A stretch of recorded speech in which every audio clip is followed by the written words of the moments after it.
How are you? It's Hayden Williams here. It's the Man in the Mirror podcast. And Man in the Mirror is a podcast where each week I talk to a male guest and we discuss his life, his work. We get into self-care, self-image, and what the guest really thinks about the man that looks back at him in the mirror. My guest this week is Roja Dove, who is the founder of Roja London. He's an iconic figure in the fragrance industry, and we got the opportunity to meet earlier in the year at the International Maisons of Fine Fragrance.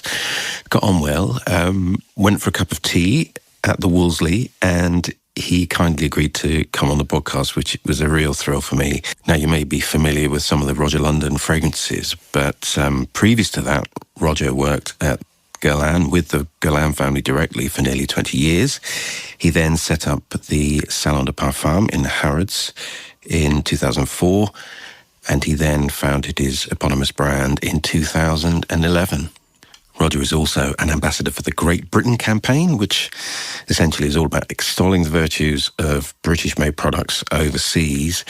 He's also an incredible communicator about fragrance. In fact, I saw him give a talk where he was talking about fragrance, and I don't think there's many people better at explaining the joys of fragrance and how it works and sort of getting into the notes, but making it really accessible, really fun, and he's superb at that. So this conversation took place in April 2026 in the Roja London boutique in the Burlington Arcade in London. It's absolutely beautiful store, and if you get the opportunity to visit, I highly recommend you do so. It's gorgeous and a real showcase for the brand, and we took a meeting room upstairs and recorded this podcast. Only other thing to tell you before we get into the conversation is that I have a coffee account. So if you enjoy the content and you enjoy this conversation, there's no ads or there's no sponsorship or anything else. This is the only message. But I do have a coffee account where you can tip if you enjoy what you hear. And it's at ko-fi.com/man in the mirror. That's ko-fi.com/man in the mirror. And any donations will be very gratefully received. And just so you know, they go towards the running costs of the editing and the uploads to the various services and things like that. So thank you very much.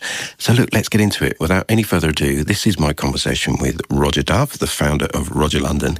And he's talking to me, Hayden, on Man in the Mirror. Let's go.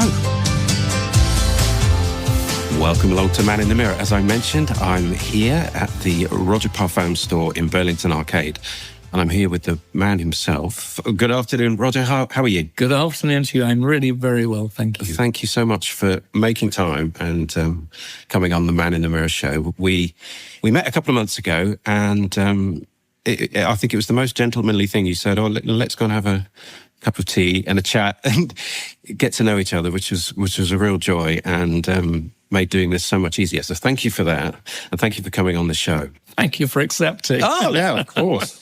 So, Man in the Mirror is it's a conversation I like to find out about morning and evening routines, but really just to find out about your work and your life. So, if I could rewind to the early days, Roja. Mm-hmm. In your childhood, what impact did scent and perfume have? Do you remember that from an early age that it was something very special? I was fascinated with scent from the time I was very tiny.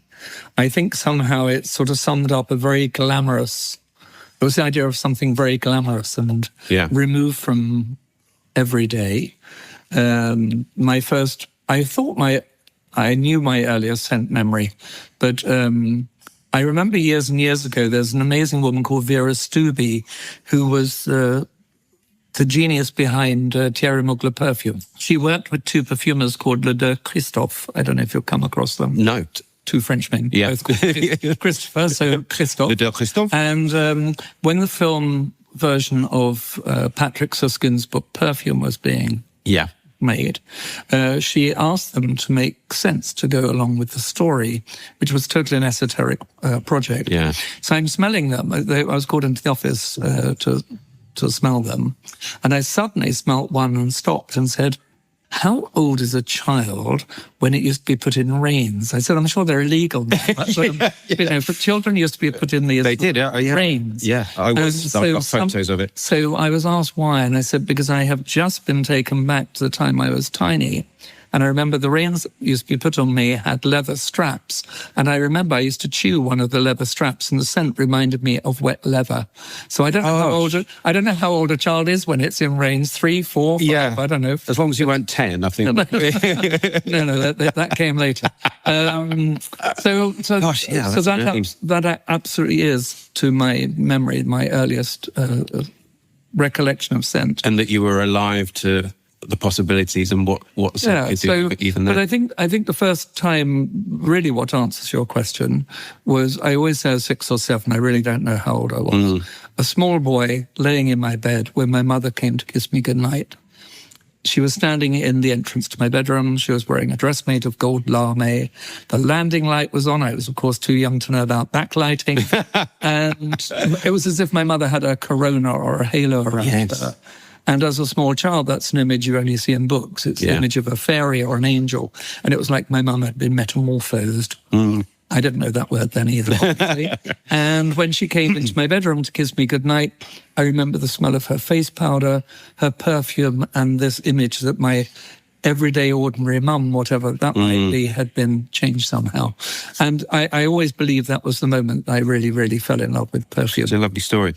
And your mother is a figure that looms large in your perfumes and your work anyway. I mean, very much. That thing you talked about, that's you've brought that to life in a fragrance. I am very proud to say I am my mother's son. Yeah. Yes, most of the values and my beliefs in life I learned from her. She sounds very glamorous, as you described. She was exceptionally kind, nobody's fool, and was a very glamorous woman. Did she work? No, she used to rescue children, which sounds a little bit of an odd thing, but she used to take children in who were in harm's way, which is something maybe wasn't spoken about so much. Sort of fostering, or in a way, but for very short periods of time whilst a home was found. Right. Is that while you were a child too? So you'd have other children coming in? Did she do that while you were a young child? Yes, absolutely. Yeah. So my mother always had an enormous, I don't know if weakness is the right word, but a thing about small children. She totally loved them. I'm sure that's true for lots of people, but it was through her that I first discovered scent. I used to steal into her bedroom, which I knew I shouldn't do, and open her dressing table to smell the contents of what looked like enormous bottles, which I'm sure weren't big at all. And I put the scent on the back of my left hand, always on this muscle, and still today, whenever I want to smell perfume, it's the only place I put it, just an old habit. And then I used to spend all of my pocket money on bottles of perfume, which I'm sure was considered very strange when I was a child, for a young boy to be doing. And when you met with, if you went to the stores, were the store assistants helpful and welcoming, or do you think they thought it was strange too? No, I think that a lot of what I would have tried when I was young would have been in a chemist, certainly. I think perfumeries were far more formidable places. Yes, I can imagine. You couldn't access anything. It was all behind counters and behind glass. So you had to ask to get. You had to ask to smell stuff. So and then there was. I was born in London, but grew up on the south coast, and there was a very, very small perfumery there called Emile's in Chichester, which was near where I grew up. And I used to go in there, and I remember buying something from there, and the woman being terribly kind. And the next time I went and was bombarding her, I'm sure with a million questions, she said, "Why don't you write to the company?" And of course, now I'm old enough to understand she was most likely trying to get rid of me. Yes. Talk me off. But I thought she was being terribly, terribly kind. Well, that's a nice thing. Anyhow. Yeah. And do you have brothers and sisters? I have a brother and I have a sister. I'm the youngest of 3. My brother was an engineer. My father was an engineer. Nobody in my family. So a very different career. Very, very different. Yeah, very different. Yeah. And you had, I don't want to rush through it, but you had such a long and storied career at Guerlain. But I think the thing that I'm intrigued by is that from I guess, quite a safe corporate environment where you were doing amazing things and so well regarded. What was the leap then? I know there was a sort of retail piece in between, but what was the step to wanting to sort of front your own brand and have your own thing? So It feels like a big thing to do. yeah, no, it was. I worked at Guerlain for 20 years. I think 12 months short of 20 years. It was an enormous privilege to work for them. At the time, it was still a family-owned firm. You were close to the Toward the very end, it had been bought up by Louis Vuitton. So that was also interesting for me because I experienced corporate life, which was something that has no appeal to me whatsoever. Did it change quite a lot in that time? In a soft way, it did. Sort of incremental. I'd say in a soft way, it did. But I was lucky. My boss was the global vice president of the company, who was charming and lovely, a man called Eric Henry. And all was fine. And I thought that I'd work with them forever and a day. Did you? And then something happened, which I will not go into. But I decided on the last day of business before Christmas, when going through all my emails, I received an email that I didn't like the tone of it. And I decided I would not be in the company within a year. Right. So I left on Halloween. I worked 5.5 months notice for them because I wanted to be sure that everything in my diary was fulfilled. I didn't want anyone to be... Because some of the trips I had a big trip coming to Australia, which had been about 1.5 or 2 years in the planning. And I didn't want anyone to be able to say that I had let somebody down or something. Yeah. So Halloween seemed a very good day to leave. But I started my own company on the 1st of November 2001. I never, ever, ever thought that I would launch my own perfume brand. It wasn't in my mind. It's because retail was the first step. Well, we had a few things. We had... I was invited into Harrods for a cup of tea. I had no understanding why.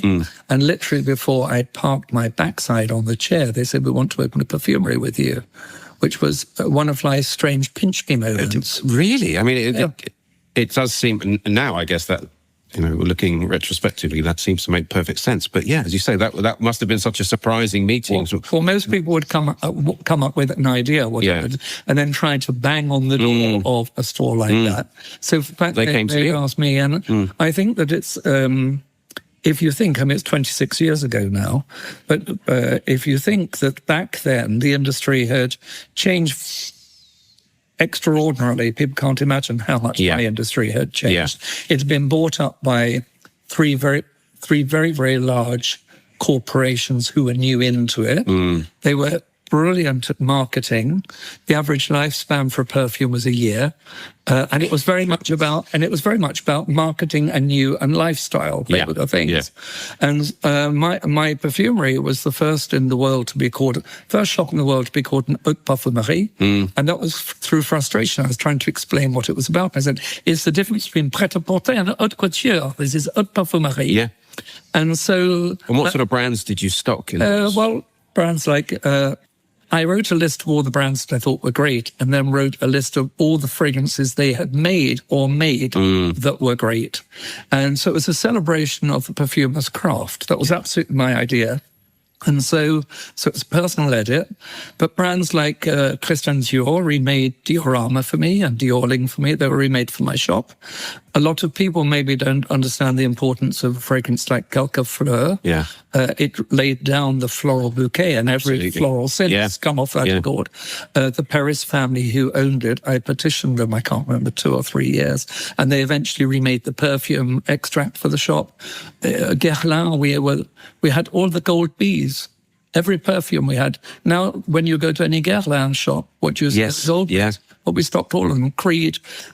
We bought all the exclusive perfumes you could only buy in Paris. It was these relationships you had anyway from your time in Guerlain. Most of the people I didn't know. It was the first time that I realized I was getting old because people took me very seriously. Yeah. When I explained the concept. And I think that a lot of people understood that because it was in Harrods. The important bit was it was in Harrods.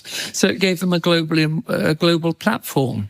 To show this is our patrimony in a very shiny, marvellous environment. And as you alluded to, I think now it seems, we see how retail and department stores have evolved over that time, but this was something very new, wasn't it? Pioneering. Yeah. I'm at I'm going to be 70 this year. So I'm at the stage in my career where I'm going to talk very factually about things. It was the first of its type. It was groundbreaking.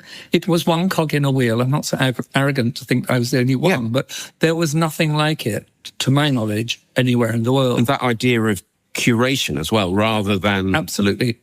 And so it ended up, the shop ended up becoming almost like an incubator for new brands. Yeah. I was always very aware that new brands, to be able to say Harrods on their calling card globally, gave them a lot of credibility. Yes.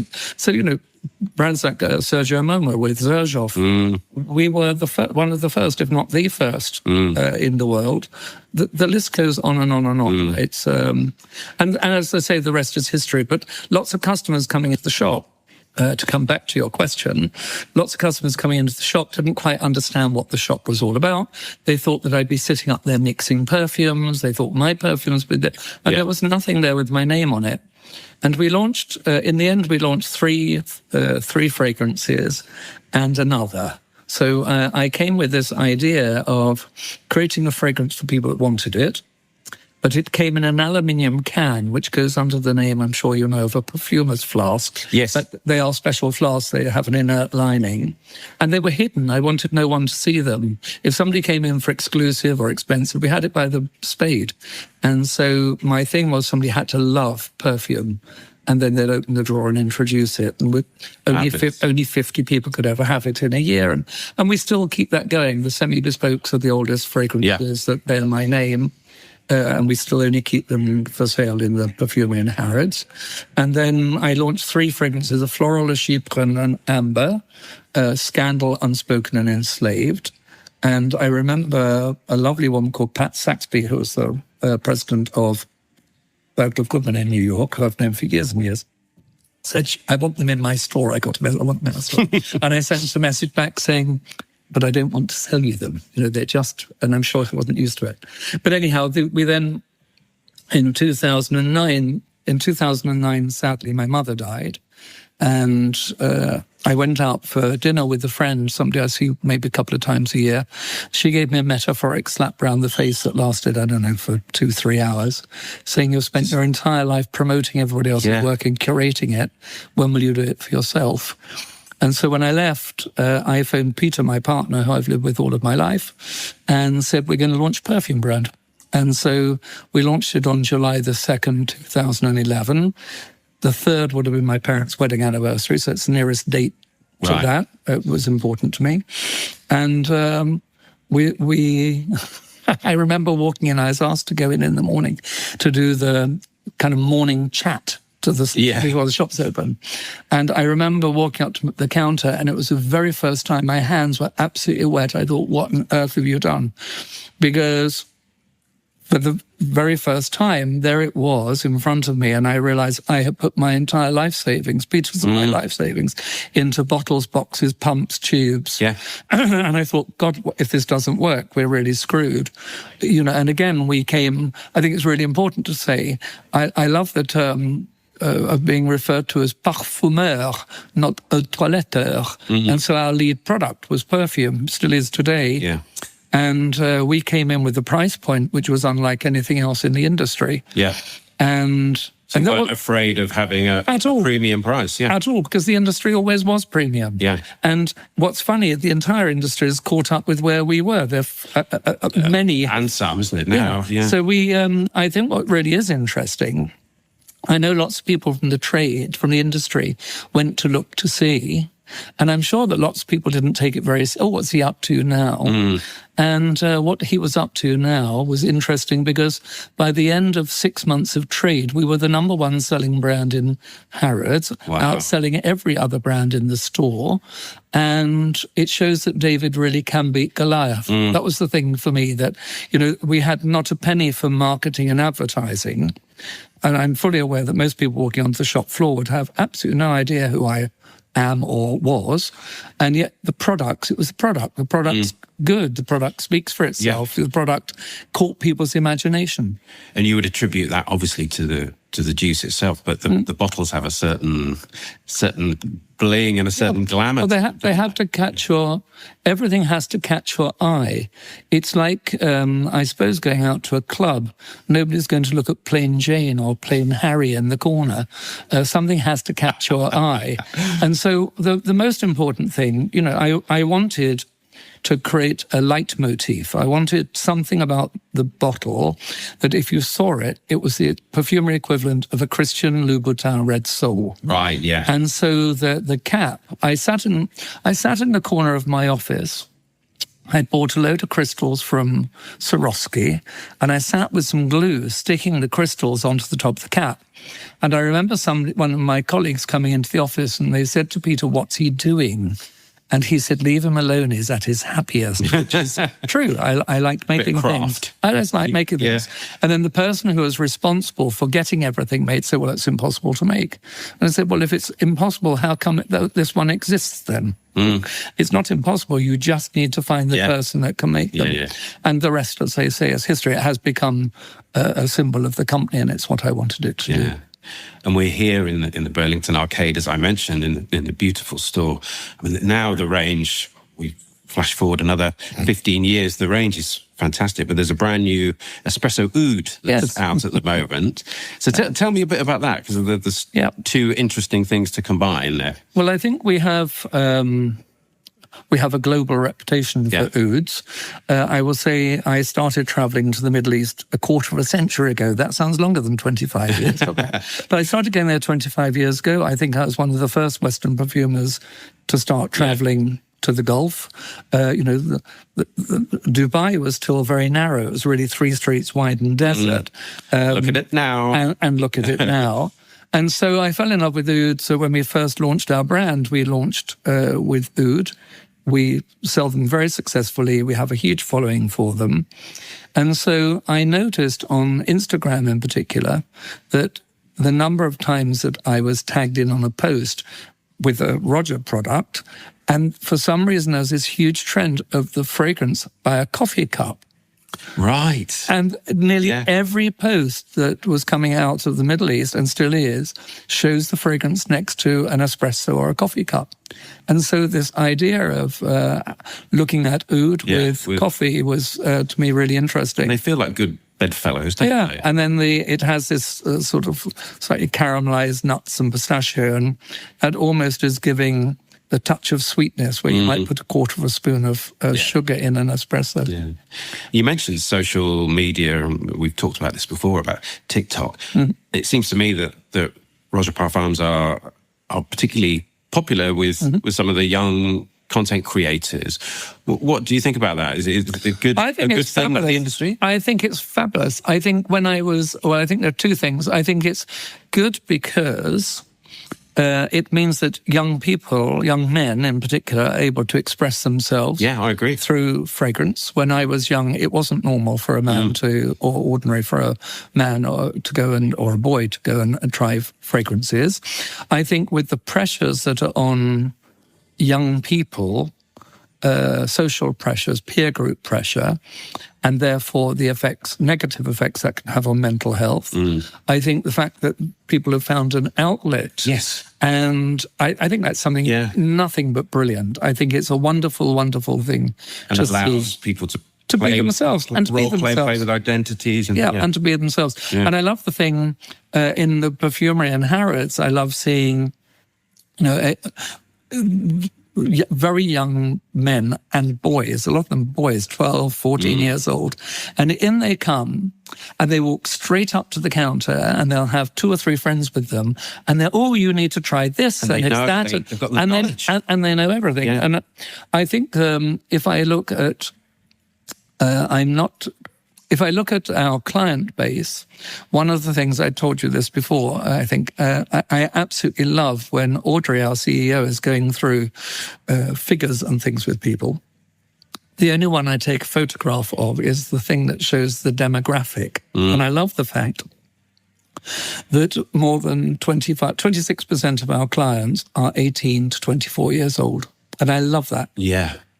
And I think that it's, why I love it is our fragrances have an incredible level of complexity to them. And I think that it's interesting that this generation can find something in them and understand it and appreciate it. Yeah. Because I think it's a very lovely thing for the future of creative perfumery. Yeah. And I suppose the things you were talking about at the beginning with the look of the bottles, I mean, that must be appealing to a younger audience as well. I think when they like some of the glamour, would you say? Yeah, well, I don't know. I think I'm not sure. Yeah. I've never asked the question, so I can't answer it. But I think one of the things that I like, I think clients like, is that the stories behind the perfumes are very strong. And when you smell the fragrance, you really do make a connection with the story. And I don't know that's always Not true. always true. Yeah. That's not always true. Sometimes it feels a bit confected or added on afterwards. So, that for me, I think, is a really, really important part of what we are as a brand, and I think one of the reasons why our brand has been successful. The name of the podcast is Man in the Mirror, Roger, and one of the things I like to do is find out about morning and evening routines and products that you might like to use and that you've incorporated into your regime. Are there certain things that you're loyal to? Yes. You mentioned you're 70, which, as we're... Well, not yet. I'm 69, if you don't mind. Sorry. As we're quite close up, you do have incredible skin, and you obviously look after yourself. Is this a pickup line? No. It's a compliment. I'm big silly. But you obviously look after yourself. Yes. And I'm interested to know. Thank you. That's very kind. I think one of the great kindnesses of nature is your eyesight fails as you get older. So you can't see the decrepitude in them. No, very seriously, I've used skincare since I was 18 years old. I use it really religiously. I like simplicity, but I would never, ever, ever not use skincare. I use it every day, twice a day. One of my big things is toner, which a lot of people don't. It's a step that some people miss out. I think most people do. And I always say, if you think when you run away a basin of water, what's left in the sink, if you clean your face, that is still on your face. So a toner for me is the thing which really makes sure your skin is scrupulously clean. Do you have a particular brand that you like? Yes, I do. I like toner of La Roche-Posay. Yes. One of theirs, I think it's called Effet Clair. Yeah. I use it, and I always turn the cotton pad over and use it twice to make sure my skin is really scrupulously clean. And then the next thing is, for me, absolutely about hydration. I think that the more hydrated my skin feels, the better. So at the moment, I'm using a range from Chanel called Sublimage. And I think their products, I think their eye cream is, of course, all subjective, but the Sublimage eye cream, I think, is the most effective eye cream I've ever come across. Yeah. So you're supposed to say, yes, that's obvious. Well, you have very, very striking eyes. And what about grooming and shaving? Do you keep yourself... I was very lucky when I was young. I did some work with Mr. Valentino. And here's a line for everybody listening to your podcast. Mr. Valentino, at a dinner, ended up saying that he knew that his style or his approach had gone in and out of fashion, but it was based on one guiding principle, and that was, it is our duty to make the best of ourselves, because the day we don't is the day we bump into a friend who's not so kind. And I thought I thought it's such a truth. Yeah. So I shave. It's very rare I don't shave. If I'm on holiday, maybe I'll go without shaving one day. Do you wet shave? No, I use an electric razor. Yeah. I have, if I use a wet razor, I find my face feels too sore. Whatever the adverts tell me, for both the razor and the gel. Yeah. So I like to use an electric razor. I use a Braun electric razor, which I really like. I think it's a good product. And you put something on afterwards onto the skin? Toner. Yeah. And then I can't think, I've used serums on my skin for about 30 years, I think. And then on top of that, I use a cream. Yeah, I never wouldn't. Yeah. So I generally shave in the evening. If I'm going to be in town, then I'll shave in the morning. But yeah.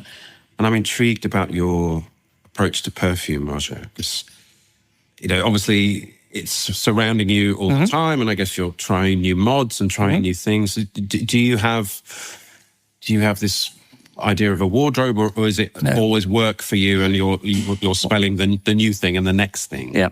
So of course, what I'm saying is absolutely subjective. Yeah. I like the idea of being known for one scent. Do you? I have only changed, as an adult, I've only changed my scent once in my lifetime. And that was because the fragrance I used to use, I no longer recognise where the formula had been altered. Right. So I absolutely never change my fragrance. I have a second fragrance at home, which I sometimes might put a bit on my hand to smell just because I want to smell the scent, but it's not what I want to smell of, if that makes sense. So I always love the fact that when people come to do work in the house, they always say it's the best smelling house they've ever been to, sure which is a nice thing. Yeah. But yes, I use the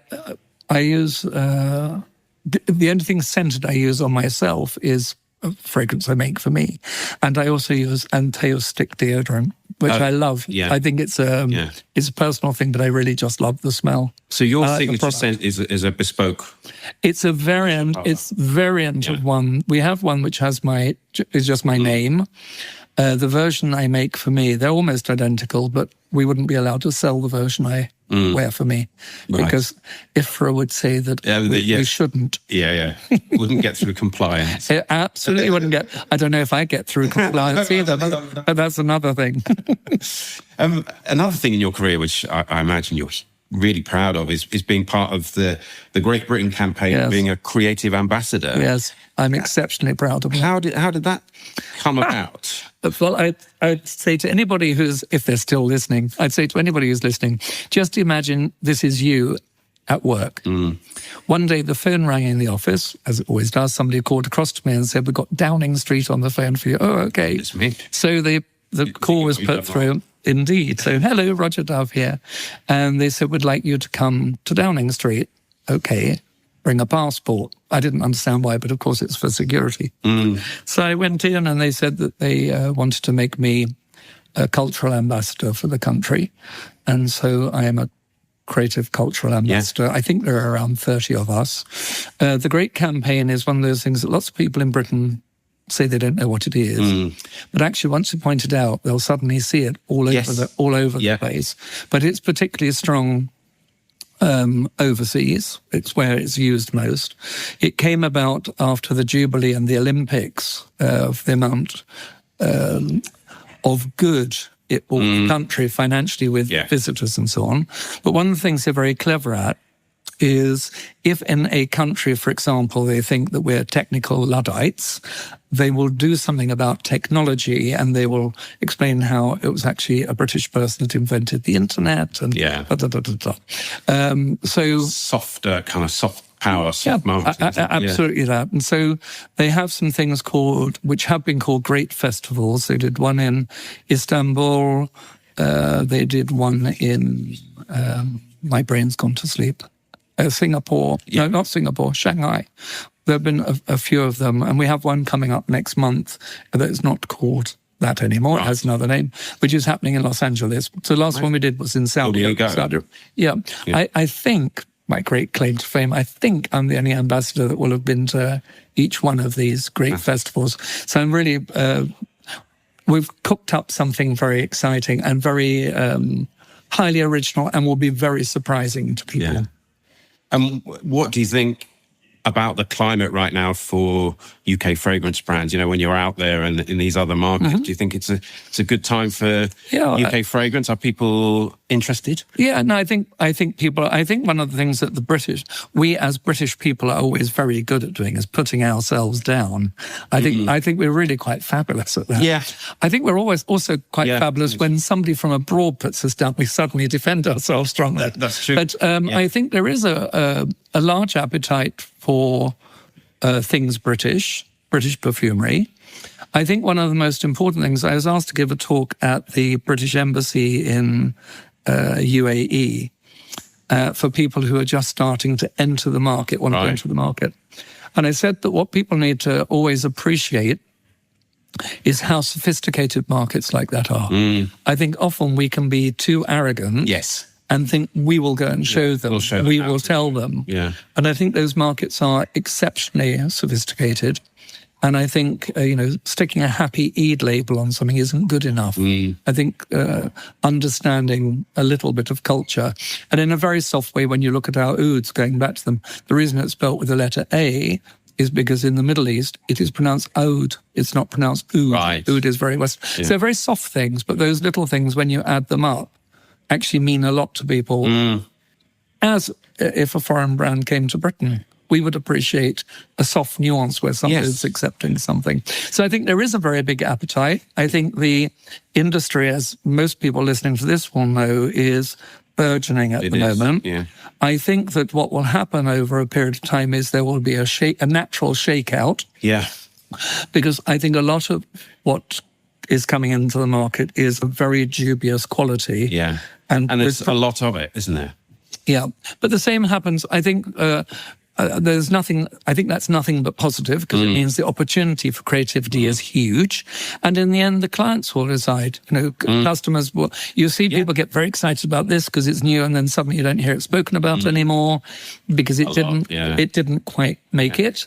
And if you look at the cosmetic industry, a quarter of a century ago, it did the same. All the brands that came in, the established brands, poo-pooed, and they are the new mainstream. Yeah. And I think the same will happen within our industry, certainly. Yeah. And I think that's fabulous. I think the internet is such a fabulous tool, because once you needed to rely on becoming part of a big brand or big organization, which as a startup is never going to happen. Yeah. Now you can make something metaphorically at your kitchen sink, and if somebody picks up on it, suddenly the world knows it exists. So it's all become far more egalitarian. Exactly. And I think that's really great. That, hasn't it? Yeah. And if you've got a website and people like your stuff, then there's opportunity, isn't it? Without any maybe. I think the most important thing in my book is the thing of having proper engagement with clients, and also the thing of building community. Yes. And it all sounds like cliche, but it's absolutely true. Yeah.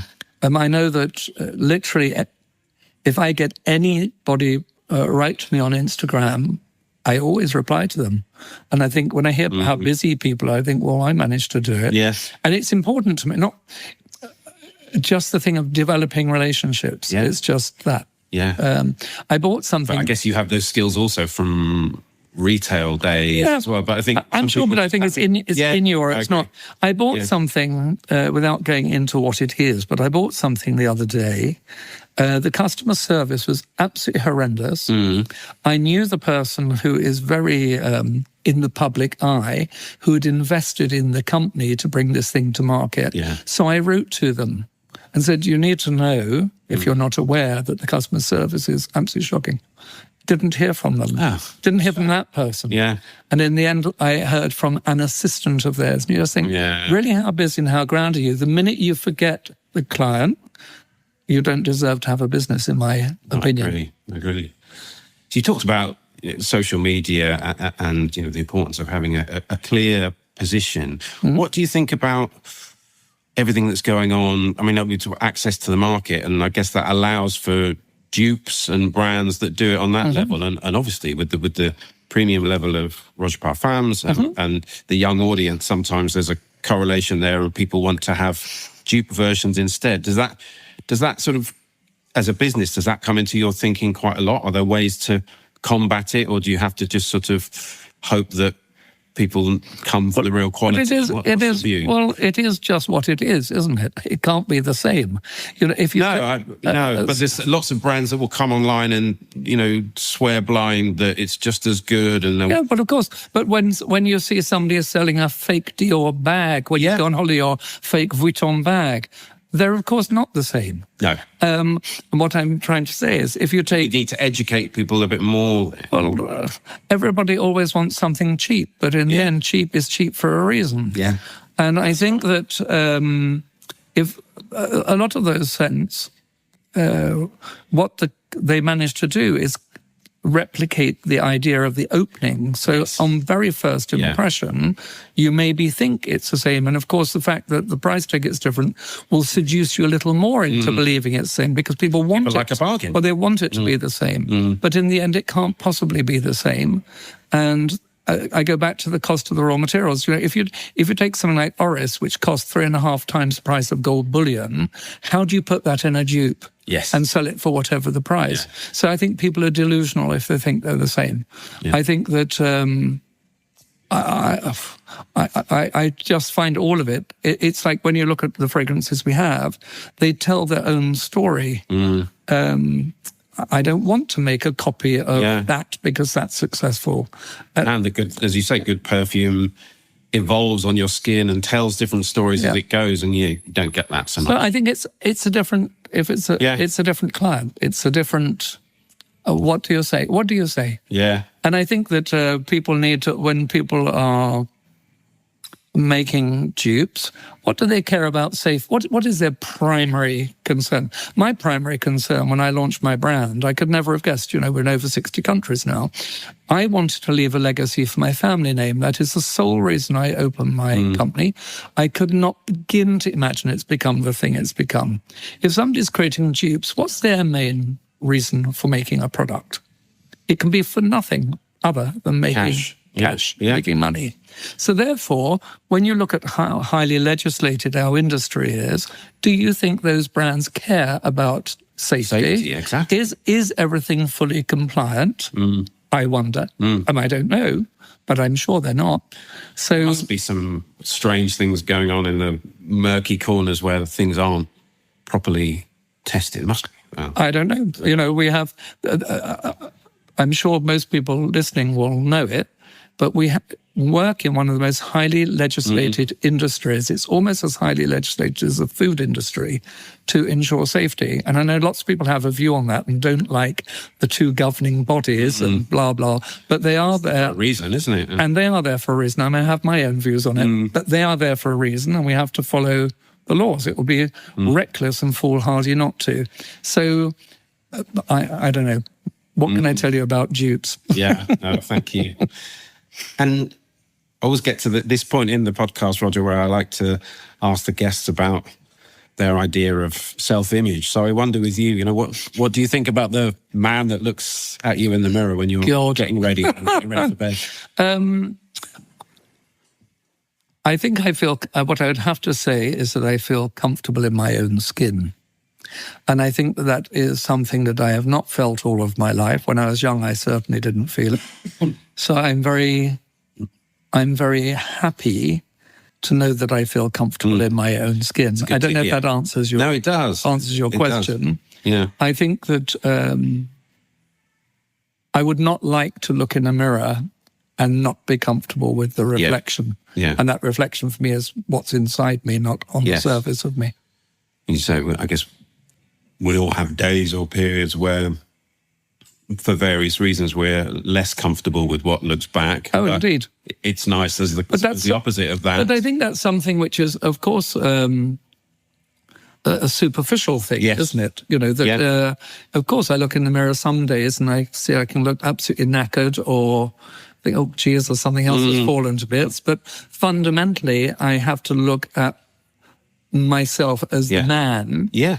Not as something superficial, and I feel comfortable with. I feel comfortable with what I see in the mirror. Yeah, I'm not saying I like everything physically, but the person, if that makes any sense. It absolutely does. No, I think I was meaning as well as superficially. I guess there's times in our life that if we do self-reflect, we're less happy with what's going on internally as well, whether we're unfulfilled or unhappy. But it's so good to hear that you're comfortable and you've made a change more recently. You've moved out of town and you've made some life changes. So I think yes, I had a very violent attack. I was set upon last year by so sorry to hear that. 6 people set upon me and mugged me.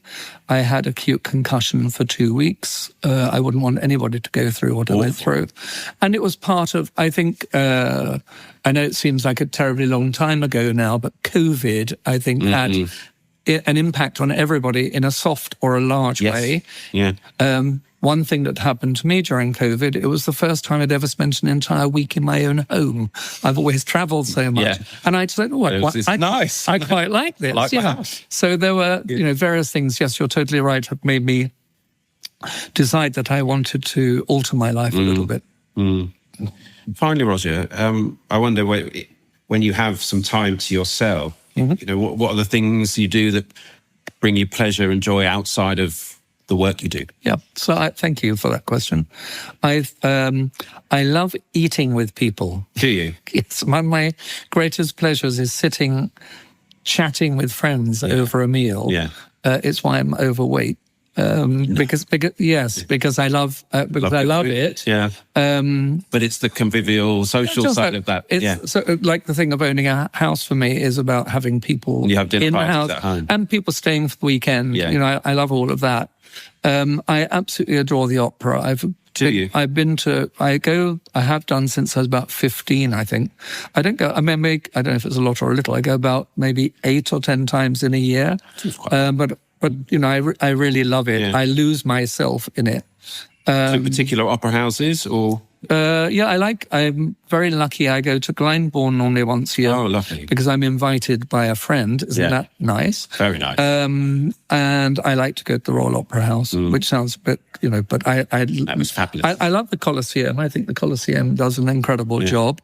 And do you like to see classic operas and modern ones? Do you have a preference? I'm not a great lover of modern opera. Yeah. That's very sweeping to say it.